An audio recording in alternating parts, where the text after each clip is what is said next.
After 5 weeks, dungeon leveling has returned. It is finally back and it's not been out for 24 hours when I'm recording this video. So I'm going to be talking about everything they added, see what the community talks about it, and well, see the future of the game.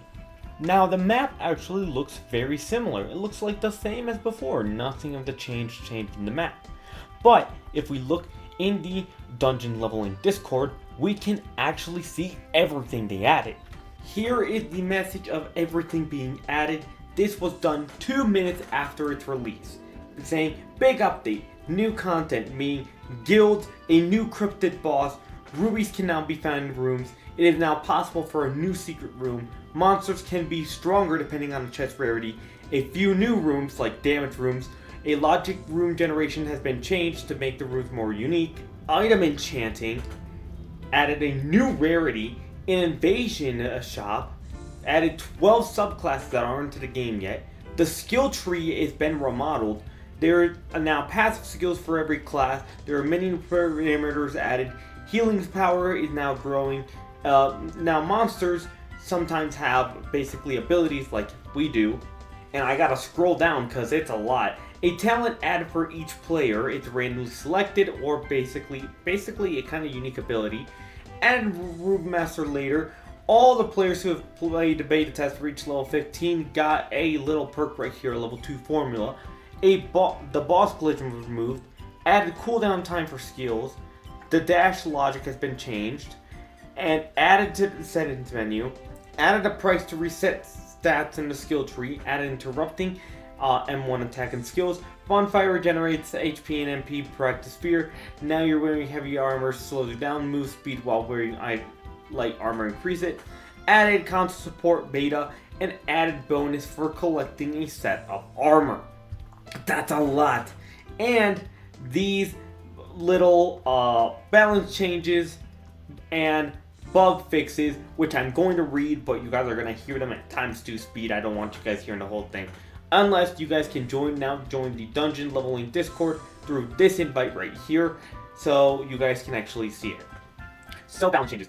The influence of parameters over the characteristics have reduced. Reduce the attack speed for assassin, warrior, and tanks. The monsters have become stronger. Increase cooldown for boss skills and price to reroll. The parameters change. Bug fixes. Reset cooldown at death. VP zone. Fix a bug when skills cannot be used after death. Fix a bug where it's possible to exit dead and save things.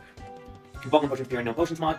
A bug when taking damage from loading. Fix a bug when mobs didn't hit you. Fix a bug when no damage was done in next portal A between rooms. Fix a bug when mob breaks. Add a view plane for wall for teammates collision. Fix UI. Fix errors when UI wouldn't load.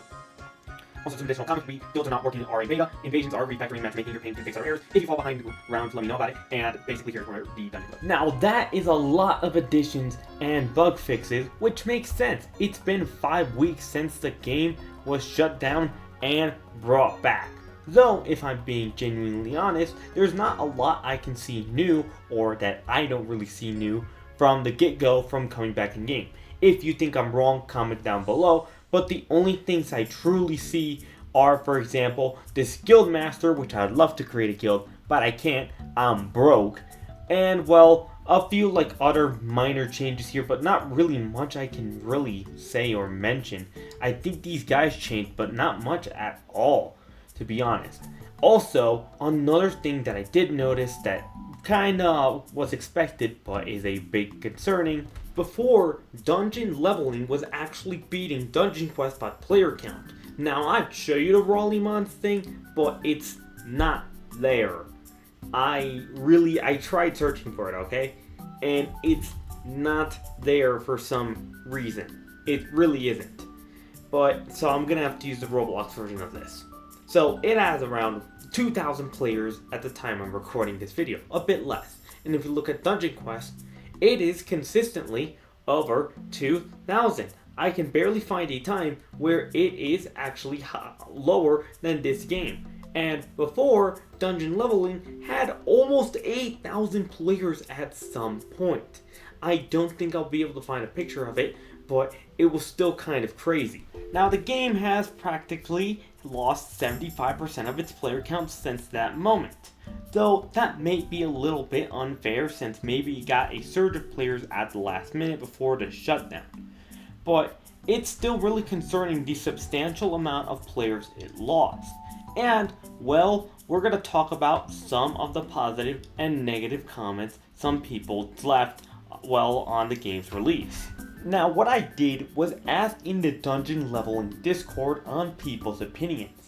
I asked what they think and if they thought the 5-week wait was worth it or not, and I did get a couple of answers. For example, here's a series of answers, and here's another series of answers. Most of them are unfortunately negative and will find the game to be still a little bit repetitive and a lot of things not changing, even though the update message was absolutely huge. It was massive. Though people were still kind of underwhelmed about it. Did this lead to the game having less players, or was it because the game was shut down for 5 weeks? Let me know in the comments, and I hope you enjoy. Thank you so much for watching. Make sure to subscribe. YouTube says you'll like this video on the screen right now, and waddle out, my friends.